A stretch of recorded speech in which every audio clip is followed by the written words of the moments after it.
Hey everyone, welcome back. In this video, I'll be showing you guys how to fix the Schwab Mobile app not working step by step.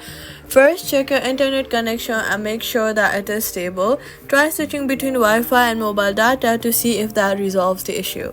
Next, swipe up from the bottom of your screen, look for the Schwab app, swipe it away, completely closing it, wait for a few hours and then reopen it. Temporary glitches can sometimes prevent the app from working properly. Next, restart your phone to refresh the system and clear any background issues affecting the app.